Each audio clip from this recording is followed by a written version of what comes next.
जय श्री राम, जय श्री हरि। आप सभी का हृदय से स्वागत है श्री रामचरितमानस के अयोध्या कांड श्रृंखला में। आज हम इस पावन यात्रा के दूसरे पाठ में प्रवेश कर रहे हैं। अयोध्या कांड केवल श्री राम के वनगमन की कथा नहीं है, बल्कि यह जीवन के सबसे बड़े सत्य को दर्शाता है, जहाँ एक पुत्र पिता की वचनबद्धता निभाने के लिए राज सिंहासन त्याग देता है। एक पत्नी प्रेमवश से साथ चल पड़ती है और उनका एक भ्राता समर्पण की सबसे ऊंची मिसाल कायम करता है। अयोध्याकांड न सिर्फ रामायण का एक प्रमुख अध्याय है, बल्कि यह धर्म, त्याग और मर्यादा की श्रेष्ठतम मिसाल भी है। यहाँ से प्रारंभ होती है उस राजा की यात्रा जो स्वयं भगवान होकर भी हर निर्णय को मानव धर्म से निभाते हैं। आज के पाठ में हम जानेंगे वो प्रसंग जो आगे चलकर वनवास, प्रेम, पीड़ा और आदर्शों का मार्ग प्रशस्त करता है। तो आइए श्रवण करें और अनुभव करें प्रभु श्री राम की उस लीला को जो युगों से हर भक्त के हृदय में बसे हैं। यह केवल कथा नहीं, यह प्रेरणा है, भाव है और भक्ति का प्रतीक है। तो हम आरंभ करते हैं रामचरितमानस का दूसरा पाठ, अयोध्या कांड। रामचरितमानस का पावन श्रवण प्रभु श्री राम के श्री चरणों में समर्पित। जय श्री राम। करोड़ों घोड़े, हाथी, खेलने के लिए पाले हुए हिरन, नगर के गाय, बैल, बकरी आदि पशु, पपीहे, मोर, कोयल, चकवे, तोते, मैना, सारस, हंस और चकोर श्री राम जी के वियोग में सभी व्याकुल हुए जहाँ तहाँ ऐसे चुपचाप स्थिर होकर खड़े हैं मानो तस्वीरों में लिखकर बनाए गए हों। नगर मानो फलों से परिपूर्ण बड़ा भारी सघन वन था। नगर निवासी सब स्त्री पुरुष, बहुत से पशु पक्षी थे। अर्थात अवधपुरी अर्थ, धर्म, काम, मोक्ष चारों फलों को देने वाली नगरी थी और सब स्त्री पुरुष सुख से उन फलों को प्राप्त करते थे। विधाता ने कैकेयी को भिलनी बनाया, जिसने 10 दिशाओं में दुस्सहत भयानक आग लगा दी। श्री रामचंद्र जी के विरह की इस अग्नि को लोग सह न सके। सब लोग व्याकुल होकर भाग चले। सबने मन में विचार कर लिया कि श्री राम जी, लक्ष्मण जी और सीता जी के बिना सुख नहीं है। जहाँ श्री राम जी रहेंगे वहीं सारा समाज रहेगा। श्री रामचंद्र जी के बिना अयोध्या में हम लोगों का कुछ काम नहीं है। ऐसा विचार दृढ़ करके देवताओं को भी दुर्लभ सुखों से पूर्ण घरों को छोड़कर सब श्री रामचंद्र जी के साथ चल पड़े। जिनको श्री राम जी के चरण कमल प्यारे हैं, उन्हें क्या कभी विषय भोग वश में कर सकते हैं। दोहा। बालक वृद्ध बिहाई ग्रह, लगे लोग सब साथ, तमसा तीर निवासु किया प्रथम दिवस रघुनाथ। बच्चों और बूढ़ों को घरों में छोड़कर सब लोग साथ हो लिए। पहले दिन श्री रघुनाथ जी ने तमसा नदी के तीर पर निवास किया। प्रजा को प्रेमवश देखकर श्री रघुनाथ जी के दयालु हृदय में बड़ा दुख हुआ। प्रभु श्री रघुनाथ जी करुणामयी है। पराई पीड़ा को वे तुरंत पा जाते हैं, अर्थात दूसरों के दुख को देखकर वे तुरंत स्वयं दुखित हो जाते हैं। प्रेमयुक्त, कोमल और सुंदर वचन कहकर श्री राम जी ने बहुत प्रकार से लोगों को समझाया और बहुतेरे धर्म संबंधी उपदेश दिए, परंतु प्रेमवश लोग लौटते नहीं थे। शील और स्नेह छोड़ा नहीं जाता। श्री रघुनाथ जी असमंजस के अधीन हो गए, दुविधा में पड़ गए। शोक और परिश्रम, थकावट के मारे लोग सो गए और कुछ देवताओं की माया से भी उनकी बुद्धि मोहित हो गई। जब दोपहर रात बीत गई, तब श्री रामचंद्र जी ने प्रेम पूर्वक मंत्री सुमंत्र से कहा, हे तात, रथ के खोज मारकर, अर्थात पहियों के चिन्हों से दिशा का पता न चले, इस प्रकार रथ को हाँकिए और किसी उपाय से बात नहीं बनेगी। शंकर जी के चरणों में सिर निवाकर श्री राम जी, लक्ष्मण जी और सीता जी रथ पर सवार हुए। मंत्री ने तुरंत ही रथ को इधर उधर खोज छिपाकर चला दिया। सवेरा होते ही सब लोग जागे तो बड़ा शोर मचा कि श्री रघुनाथ जी चले गए, कहीं रथ का खोज नहीं पाते। सब हाँ राम पुकारते हुए चारों ओर दौड़ रहे हैं, मानो समुद्र में जहाज डूब गया हो, जिससे व्यापारियों का समुदाय बहुत ही व्याकुल हो उठा हो। वे एक दूसरे को उपदेश देते हैं कि श्री रामचंद्र जी ने हम लोगों को क्लेश होगा यह जानकर छोड़ दिया है। वे लोग अपनी निंदा करते हैं और मछलियों की सराहना करते हैं। कहते हैं, श्री रामचंद्र जी के बिना हमारे जीने को धिक्कार है। विधाता ने यदि प्यार का वियोग ही रचा तो फिर उसने मांगने पर मृत्यु क्यों नहीं दी। इस प्रकार बहुत से प्रलाप करते हुए वे संताप से भरे हुए अयोध्या जी में आए। उन लोगों के विषम वियोगी की दशा का वर्णन नहीं किया जा सकता। 14 साल की अवधि की आशा से ही वे प्राणों को रख रहे हैं। दोहा। राम दरस हित नेम व्रत, लगे करन नर नारी, मनहु को की कमल, तीन विहीन तमारी। सब स्त्री पुरुष श्री रामचंद्र जी के दर्शन के लिए नियम और व्रत करने लगे और ऐसे दुखी हो गए जैसे चकवा, चकवी और कमल सूर्य के बिना दीन हो जाते हैं। सीता जी और मंत्री सहित दोनों भाई श्रृंगवेरपुर जा पहुँचे। वहाँ गंगा जी को देखकर श्री राम जी रथ से उतर पड़े और बड़े हर्ष के साथ उन्होंने दंडवत की।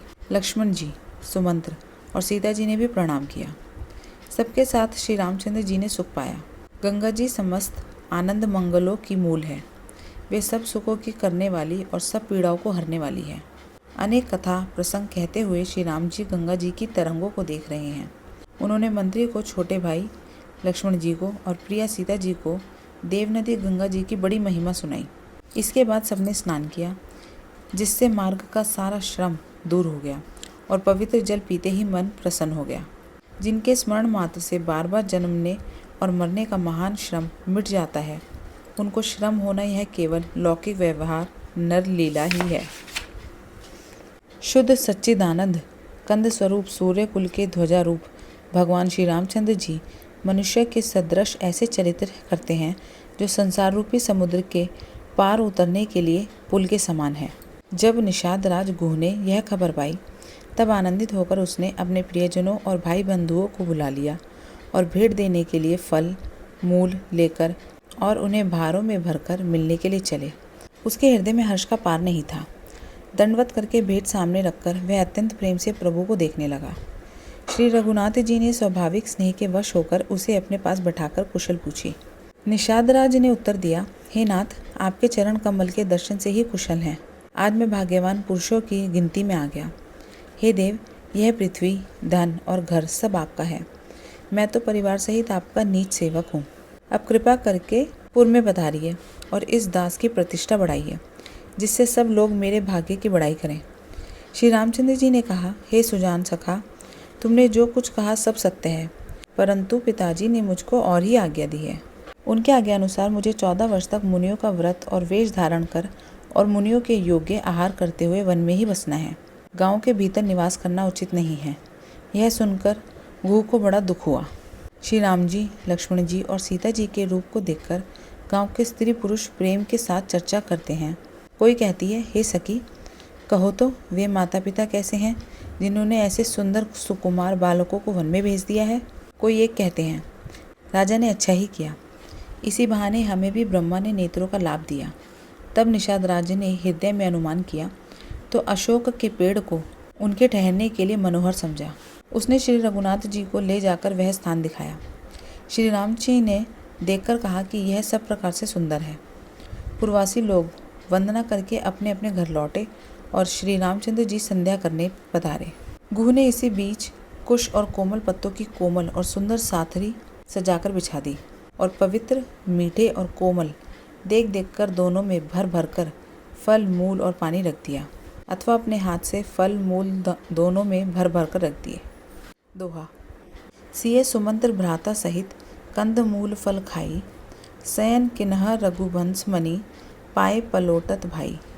सीता जी, सुमंत्र जी और भाई लक्ष्मण जी सहित कंद मूल फल खाकर रघुकुल मणि श्री रामचंद्र जी लेट गए। भाई लक्ष्मण उनके पैर दबाने लगे। फिर प्रभु श्री रामचंद्र जी को सोते जानकर लक्ष्मण जी उठे और कोमल वाणी से मंत्री सुमंत्र जी को सोने के लिए कहकर वहां से कुछ दूर पर धनुष बाण से सजकर वीरासन से बैठकर जागने पहरा देने लगे। गुह ने विश्वास पात्र पहरेदार को बुलाकर अत्यंत प्रेम से जगह जगह नियुक्त कर दिया और आप कमर में तरकस बांधकर तथा धनुष पर बाण चढ़ाकर लक्ष्मण जी के पास जा बैठे। प्रभु को जमीन पर सोते देखकर प्रेमवश निषादराज के हृदय में विषाद हो आया। उसका शरीर पुलकित हो गया और नेत्रों से जल बहने लगे। वह प्रेम सहित लक्ष्मण जी से वचन कहने लगे, महाराज, दशरथ जी का महल तो स्वभाव से ही सुंदर है। इंद्र भवन भी जिसकी समानता नहीं पा सकता।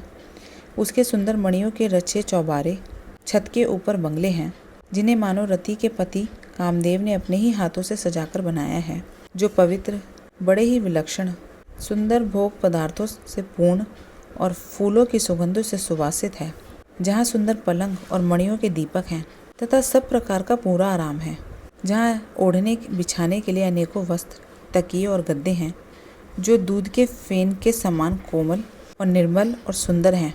वहाँ श्री सीता जी और श्री रामचंद्र जी रात को सोया करते थे और अपनी शोभा से रति और कामदेव के गर्व को हरण करते थे। वही श्री सीता और श्री राम जी आज घास फूस की सथरी पर थके हुए बिना वस्त्र के ही सोए हैं। ऐसी दशा में वे देखे नहीं जाते। माता पिता, कुटुंबी, पूर्वासी, मित्र, अच्छे शील स्वभाव के दास और दासियाँ, सब जिनकी अपने प्राणों की तरह सार संभार करते थे, वही प्रभु श्री रामचंद्र जी आज पृथ्वी पर सो रहे हैं। जिनके पिता जनक जी हैं, जिनका प्रभाव जगत में प्रसिद्ध है, जिनके ससुर इंद्र के मित्र रघुराज दशरथ जी हैं और पति श्री रामचंद्र जी हैं, वही जानकी जी आज जमीन पर सो रही हैं। विधाता किसको प्रतिकूल नहीं होता। सीता जी और श्री रामचंद्र जी क्या वन के योग्य हैं? लोग सच कहते हैं कि कर्म ही प्रधान है। दोहा। कैकई नंदिनी मंदमती, कठिन कुटिलपनु किन्हा, जेहि रघुनंदन जानकी ही सुख, अवसर दुखु दिन्हा। कैकई राज की लड़की नीच बुद्धि कैकई ने बड़ी ही कुटिलता की, जिसने रघुनंदन श्री राम जी को और जानकी जी को सुख के समय दुख दिया। वह सूर्य कुल रूपी वृक्ष के लिए कुल्हाड़ी हो गई। उस कुबुद्धि ने संपूर्ण विश्व को दुखी कर दिया। श्री राम सीता को जमीन पर सोते हुए देखकर निषाद को बड़ा दुख हुआ। तब लक्ष्मण जी ज्ञान, वैराग्य और भक्ति से रस से सनी हुई मीठी और कोमल वाणी से बोले, हे भाई, कोई किसी को दुख सुख देने वाला नहीं है। सब अपने ही किए हुए कर्मों का फल भोगते हैं। संयोग मिलना, वियोग बिछोड़ना, भले बुरे भोग, शत्रु, मित्र और उदासीन, ये सभी भ्रम के फंदे हैं। जन्म, मृत्यु, संपत्ति, विपत्ति, कर्म और काल, जहाँ तक जगत के जंजाल हैं। धरती, घर, धन, नगर, परिवार, स्वर्ग और नरक आदि जहाँ तक व्यवहार है, जो देखने, सुनने और मन के अंदर विचारने में आते हैं, इन सब का मूल अज्ञान ही है। परमार्थतः ये नहीं है। जैसे स्वप्न में राजा भिखारी हो जाए या कंगाल स्वर्ग का स्वामी इंद्र हो जाए तो जागने पर लाभ या हानि कुछ भी नहीं है, वैसे ही इस दृश्य प्रपंच को हृदय से देखना चाहिए। ऐसा विचार कर क्रोध नहीं करना चाहिए और न किसी को व्यर्थ दोष ही देना चाहिए। सब लोग मोह रूपी रात्रि में सोने वाले हैं और सोते हुए उन्हें अनेकों प्रकार के स्वप्न दिखाई देते हैं। इस जगत रूपी रात्रि में योगी लोग जागते हैं, जो परमार्थी हैं और प्रपंच से छूटे हुए हैं। जगत में जीव को जागा हुआ तभी जानना चाहिए जब संपूर्ण भोग विलासों से वैराग्य हो जाए। विवेक होने पर मोहरूपी भ्रम भाग जाता है। तब श्री रघुनाथ जी के चरणों में प्रेम होता है। हे सखा, मन, वचन और कर्म से श्री राम जी के चरणों में प्रेम होना, यही सर्वश्रेष्ठ परमार्थ पुरुषार्थ है। श्री राम जी परमार्थ स्वरूप पर ब्रह्मा है। वे अविगत, अलख, अनादि, अनुपम, सब विकारों से रहित और भेद शून्य हैं। वेद जिनका नित्य नेति नेति कहकर निरूपण करते हैं। तो चलिए दोस्तों, आज का पावन पाठ यहीं संपन्न होता है। श्री रामचरितमानस के अयोध्या कांड में आज हमने उस भावभूमि को महसूस किया जहाँ धर्म, प्रेम और त्याग की गहराई छुपी है। प्रभु श्री राम का जीवन हमें सिखाता है कि सच्चा धर्म कठिन परिस्थितियों में भी मर्यादा का पालन करना है। कल के पाठ में हम आगे बढ़ेंगे और जानेंगे उन घटनाओं को जो प्रभु श्री राम के वन गमन की ओर ले जाती हैं। अगर आपको यह पाठ श्रवण करके शांति और भक्ति की अनुभूति हुई हो तो कृपया वीडियो को लाइक करें, शेयर करें और चैनल को सब्सक्राइब करना ना भूलें। रामचरितमानस का यह पाठ आपके जीवन में मंगल और सकारात्मक ऊर्जा लाए। अंत में रामलला के चरणों में कोटि कोटि नमन। सीताराम का स्मरण करते रहें और जुड़े रहें इस भक्ति यात्रा में। जय श्री राम, जय श्री हरि।